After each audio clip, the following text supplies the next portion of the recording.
So hello guys, Jai Hind. Welcome back to the channel MathSubs. So in the last videos, I have completed the quadratic equation with the concepts and the tricks. And in this new series, I am going to start the AP, GP and the HP. That is the arithmetic progression, geometric progression and the harmonic progression. In this video, I would like to tell you about the arithmetic progression. So let's start the video. So the outcome of this video will be what is you will get to learn what is sequence. You will get to learn nth term of a sequence, nth term of an AP, sum of the n terms of the AP and the properties of an AP. And the nth term of a sequence and the properties of an AP are the most important thing in an arithmetic progression. So let's start. So first we will talk about what is sequence. Sequence क्या है ये हम देखते हैं. तो sequence एक set of numbers होता है जो एक डेफिनेट ऑर्डर में रिप्रेजेंटेड होता है. जैसे कि हमारा 1 है, 5 है, 9 है, 13 है. तो यहाँ पर आपको देखने से पता चल रहा होगा कि +4 एंड +4. तो इसी को आप सीक्वेंस कहते हैं. जब कोई भी नंबर सेट ऑफ नंबर्स एक डेफिनेट सीक्वेंस एक डेफिनेट ऑर्डर में डिफाइंड होते हैं, सीरीज में अरेंज्ड होते हैं, तो आपको उसको सीक्वेंस कहा जाता है. अब इसी सीक्वेंस को फाइनाइट सीक्वेंस कहा जाता है और इनफाइनाइट सीक्वेंस कहा जाता है. फाइनाइट सीक्वेंस वो होती है इसमें लास्ट टर्म प्रेजेंट होता है, लास्ट टर्म जो होता है वो प्रेजेंट होता है. और in the infinite sequence the last term is absent. Last term is absent.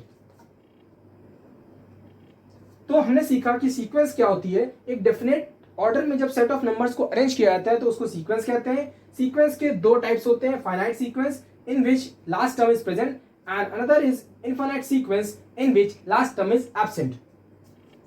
So now we will talk about the nth term of a sequence which is very important. So nth term of a sequence. How we will calculate the nth term of a sequence when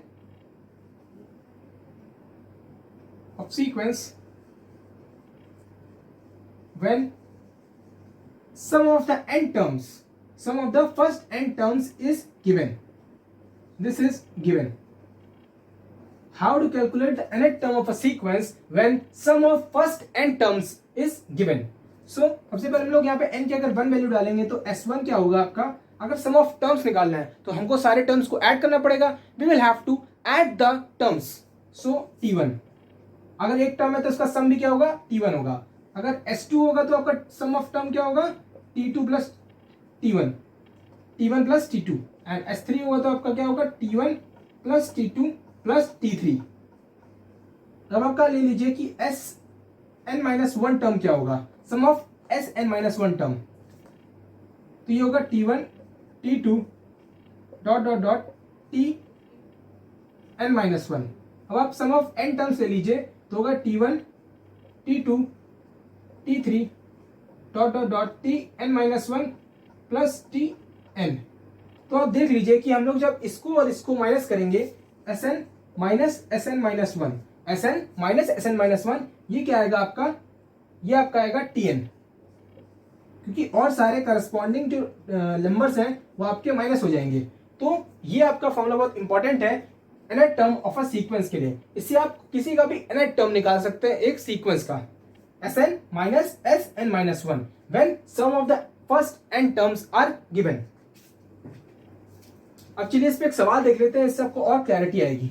question से math में जो है, question से clarity जब आती है तो अच्छे से आती है. तो क्वेश्चंस को देखना बहुत इंपॉर्टेंट होता है क्योंकि आप उस कॉन्सेप्ट को अप्लाई करना भी सीखेंगे. तो सबसे पहले हम लोग सवाल देखते हैं कैसा है. जैसे आपका सवाल है हाँ, जैसे कि आपको सवाल है 4n² plus 5n. 4n² plus 5n ये सम ऑफ n टर्म्स है. तो अब इसको हमको निकालना है, आपकी सीरीज बतानी है. ये सीरीज क्या होगी, अगर यहाँ पे nth टर्म दिया तो सीरीज बतानी है. तो इसके लिए सबसे पहले हम लोग क्या करना पड़ेगा, सबसे पहले अगर ये सम ऑफ n टर्म दिया है, सम दिया है, tn नहीं दिया है, सम दिया है, सम ऑफ एन टर्म्स, तो हम लोगों ने क्या सीखा था, t n equals to S n minus S n minus one. तो ये क्या होगा, हम लोग इसको ये 4n² प्लस 5n ये वैल्यू दी हुई है तो हम लोग यहाँ पे पुट कर देंगे माइनस। अब यहाँ पे n माइनस वन, यहाँ पे भी n दिया है, यहाँ पे n माइनस वन रखना पड़ेगा। 4n minus one whole square plus 5n minus one. तो हम लोग क्या करेंगे, इसको 4n² plus 5n minus 4n² plus 4 minus 8n plus 5n minus 5.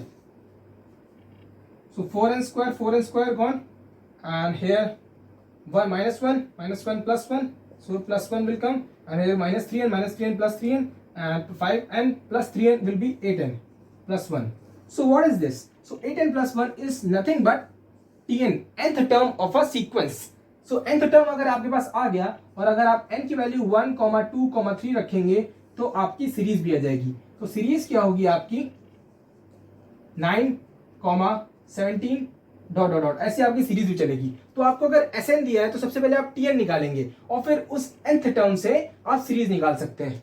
तो हम लोगों ने सीखा कि nth term of a sequence क्या होता है जब सम ऑफ n टर्म्स दिया हो। हम लोग चलिए चलते हैं अर्थमेटिक प्रोग्रेशन पे। जब हम लोगों ने बेसिक सीख लिया कि सीक्वेंस क्या होता है तो हम लोग अर्थमेटिक प्रोग्रेशन सीखेंगे अब। तो सीक्वेंस का दूसरा नाम प्रोग्रेशन भी बोला जाता है। तो जब एक प्रोग्रेशन या सीक्वेंस एक डेफिनेट ऑर्डर में होती है तब हम लोग उसको एपी बोलते हैं, और वो डेफिनेट ऑर्डर हम देखेंगे क्या होता है। तो एपी क्या होती है, इसको हम लोग अर्थमेटिक प्रोग्रेशन कहते हैं। तो ये इसका डेफिनेट ऑर्डर हमको देखना क्या होता है। तो इसका सीरीज का डेफिनेट ऑर्डर होता है जैसे कि अगर हम लोग A1 A2 A3 dot dot dot AN, तो इसमें क्या होता है A2 minus A1 equals to A3 minus A2। मतलब कि जब इसका एक difference of a term with a previous term is constant, जब ये दोनों कांस्टेंट हो और बराबर हो पूरी सीरीज के लिए, तब कब क्या होता है वो आपका एपी होता है। मतलब कि इसको हम लोग डी से रिप्रेजेंट करते हैं, कॉमन डिफरेंस से कहा जाता है। मतलब a difference of a term with its previous term is called common difference, and that should be equal for the all the numbers in a given series, then it is called an AP. So उसको हम लोग generalise term में लिख सकते हैं कैसे, an plus 1 जो आगे वाली टर्म है minus an equals to constant. So an plus 1 minus an equals to constant. तो आपने जब ये देख लिया तब आप इसके और देखते हैं क्या होगा। जब ये सीरीज दी है, अब मान लीजिए आपका कोई टर्म दिया है, जैसे कि आपका कोई nth टर्म दिया है, ये दिया है आपका कुछ कोई जो nth टर्म दिया, मान लीजिए आपका 4n प्लस 5 आपका दिया 4n प्लस 5, अगर दिया आपका क्या दिया है 4n प्लस 5 tnth टर्म। अब आपका इसमें आप सबसे पहले क्या करेंगे, जब हम लोगों ने ये जनरलाइज किया था तो इस जनरल टर्म को यूज करना पड़ेगा, क्योंकि tnth टर्म कुछ नहीं है, nth टर्म भी बोल सकते हैं, nth टर्म बोलते हैं इसको, चाहे टी डाल दें, ए डाल दें, उससे कोई मतलब नहीं है।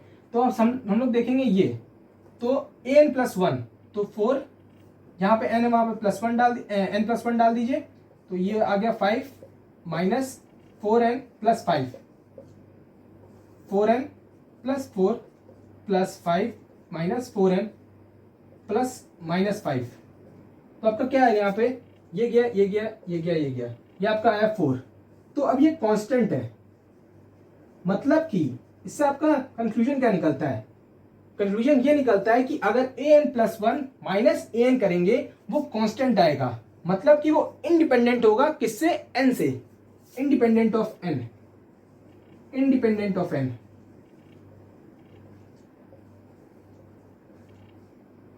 अगर हम लोग डिफरेंस लेंगे एक टर्म का उसकी प्रीवियस वाली टर्म से, अगर वो आया आपका इंडिपेंडेंट ऑफ n, तब आपका रिजल्टेंट क्या बनेगा, वो सीरीज होगी आपकी एपी में, वो सीरीज होगी आपकी किसमें, एपी में।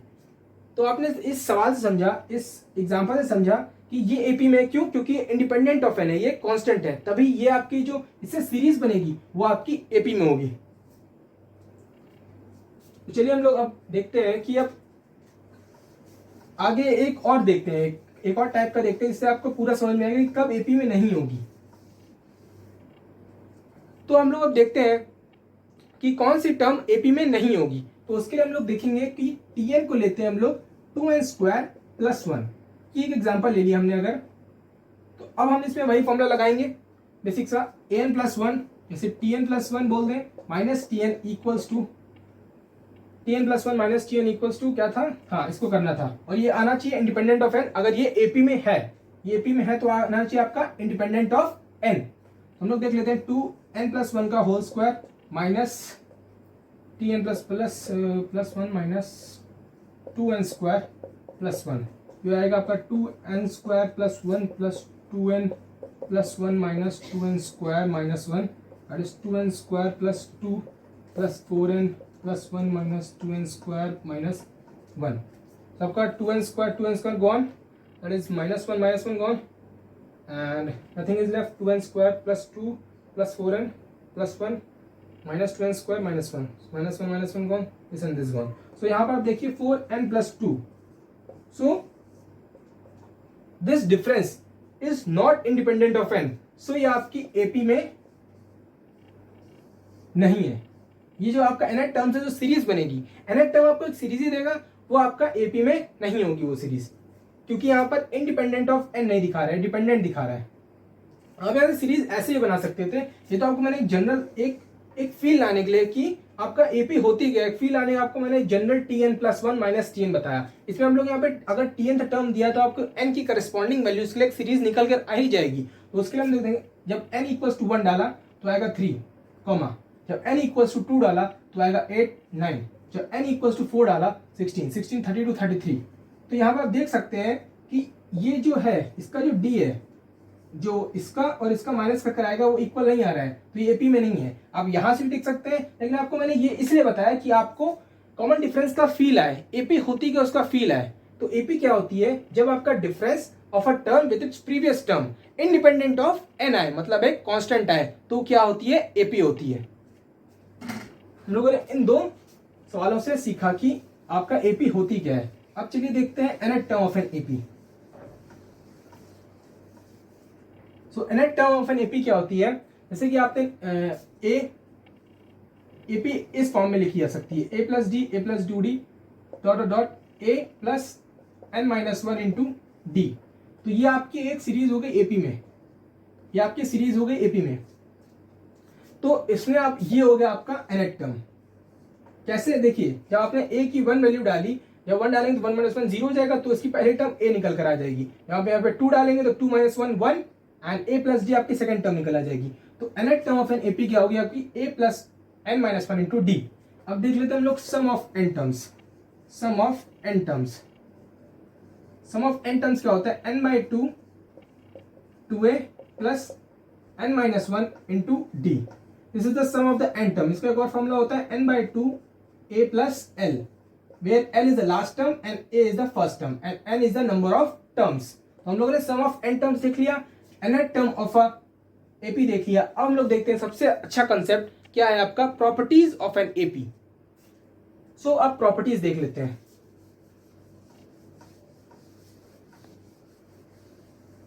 प्रॉपर्टीज ऑफ एन AP बहुत इंपॉर्टेंट है इंडिया पॉइंट ऑफ व्यू से, और किसी भी एग्जाम के पॉइंट ऑफ व्यू से प्रॉपर्टीज ऑफ एन AP बहुत इंपॉर्टेंट है। देख लेते हैं प्रॉपर्टीज ऑफ एन एपी।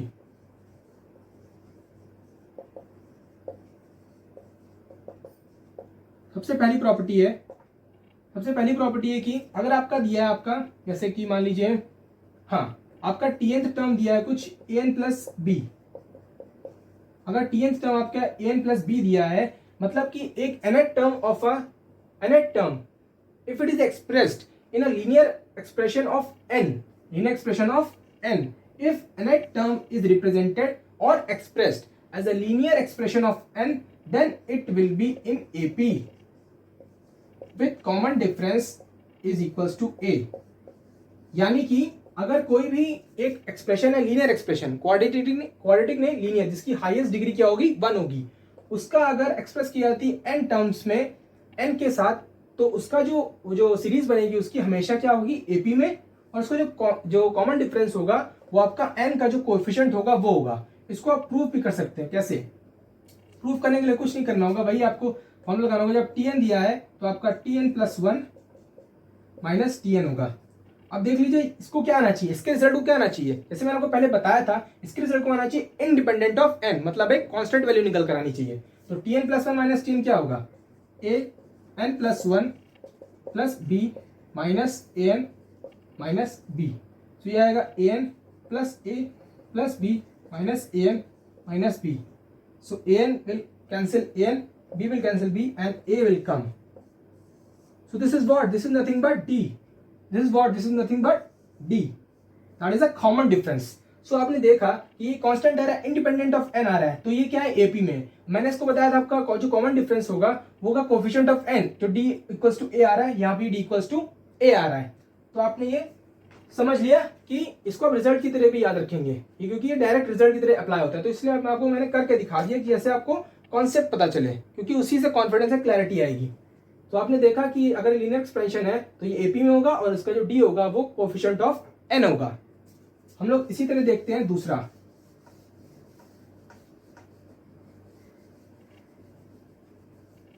अब मान लीजिए हमारा दूसरी प्रॉपर्टी है कि अगर आपके पास sum of n terms is expressed like this, so it will always be in AP and its common difference will be 2a।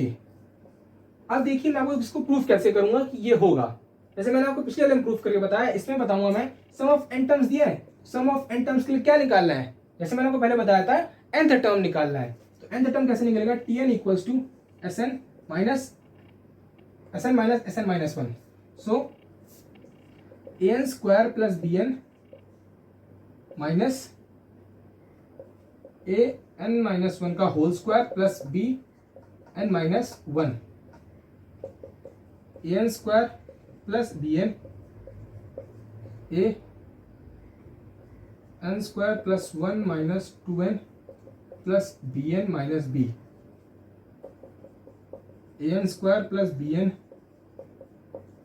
N square plus a minus two a n plus b n plus b equals to a N. अब यहाँ पे आप इसको अब हम cancel करेंगे, तो a n square will get a n square out and b n, so it will be plus a n square plus b n, हाँ देयर इज माइनस ना, तो b n will get b n out and so it will come like this, b and minus a plus two a n, so b, so plus a, b plus a 2n minus 1. So this is what? This is nth term, b plus a 2n minus 1. So हम लोग देखेंगे अब tn। अब tn से अब हमारा tn निकल आ गया, अब हम लोग को d निकालना है, और जो d होना चाहिए वो इंडिपेंडेंट ऑफ क्या होना चाहिए, n होना चाहिए। इंडिपेंडेंट ऑफ क्या होना चाहिए, n हो गया। अब जब आपका tn आ गया तो आपको tn plus one minus tn equal to जो d होता है वो निकालना है। तो इसमें क्या करेंगे आप, b a 2n plus one minus one minus b plus a 2n minus one equals to d। So b 2an 2 that will come out, no, first we will solve the small bracket, 2n plus 2 minus 1 that is minus b plus 2an minus a equals to d, so b, so this will cancel out, that will come out 2an plus a minus b, here will minus na, so this will come out as minus, that will come out as plus, minus b minus 2an plus a, so 2an will get out, cancel 2an, b will be, and d equals to 2a. So here is the final result. So आपका final result ये आ गया। So आपको clearly दिखा जो मैंने आपको बताया था प्रॉपर्टी कि अगर अब जब भी आपका Sn जो है an स्क्वायर प्लस bn के फॉर्म में है तो उसका कॉमन डिफरेंस हमेशा 2a आएगा और वो हमेशा AP में होगी, क्योंकि आपने देखा कि जो कॉमन डिफरेंस है वो इंडिपेंडेंट है n का, वो क्या है, इंडिपेंडेंट है, इंडिपेंडेंट ऑफ n, मतलब कि वो कांस्टेंट है। कॉमन डिफरेंस को कांस्टेंट होना सबसे ज्यादा जरूरी होता है एपी कंडीशन को सेटिस्फाई करने के लिए। तो आपने ये प्रॉपर्टी देखी, ये प्रॉपर्टी को आपको रिजल्ट की तरह आपको याद करना पड़ेगा। हम लोग नेक्स्ट प्रॉपर्टी देखते हैं जो भी काफी इंपॉर्टेंट है। मतलब कि अब मैं बताता हूँ, मतलब कि अगर एपी की कोई सीरीज है, उसके जो टर्म्स हैं, अगर उसके टर्म्स हम लोग कोई कांस्टेंट को ऐड करते हैं या सब्ट्रैक्ट करते हैं तो रिजल्टेंट जो सीरीज होती है वो भी हमेशा एपी में रहती है। और जो चौथी होती है वो होती है आपका, अगर हम लोग किसी कांस्टेंट को मल्टीप्लाई करते हैं या डिवाइड करते हैं तो जो रिजल्टेंट सीरीज बनती है वो भी आपकी एपी में रहती है, जो कि मल्टीप्लाई करने पे जिसका कांस्टेंट जो कॉमन डिफरेंस होता है डी होता है वो के डी हो जाता है। मान लीजिए कि कांस्टेंट से हम लोग ने मल्टीप्लाई किया और अगर आपने मल्टीप्लाई किया और आपने मान लीजिए डिवाइड किया, हमने डिवाइड किया तो जो आपका कॉमन डिफरेंस हो जाएगा वो आपका हो जाएगा डी बाई के। जो कॉमन डिफरेंस हो जाएगा आपका डी बाई के हो जाएगा। तो आपने ये देखा, फिर इसके बाद आपने लास्ट देखिए कि अगर आपका ए कॉमा बी कॉमा सी है तो ये हो जाएगा आपका, जैसे कि हमने कॉमन डिफरेंस को बराबर करना है, b minus a equal to c minus b, that will become 2b equal to a plus c. So ये भी डायरेक्ट रिजल्ट निकलता है। आपको याद रखना है अगर three terms are given in AP then 2b equal to a plus c, मतलब मिडिल टर्म का ट्वाइस प्लस जो आपका एन टर्म्स है उनके आपका addition, 2b equal to a plus c. जो प्रॉपर्टीज है आपकी बहुत इंपॉर्टेंट है, इसको आपको समझना पड़ेगा जो मैंने आपको समझा दिया विद द क्वेश्चन। सो अगर आपको वीडियो अच्छी लगी हो तो इसे लाइक करिए, सब्सक्राइब करिए और शेयर करिए। जय हिंद।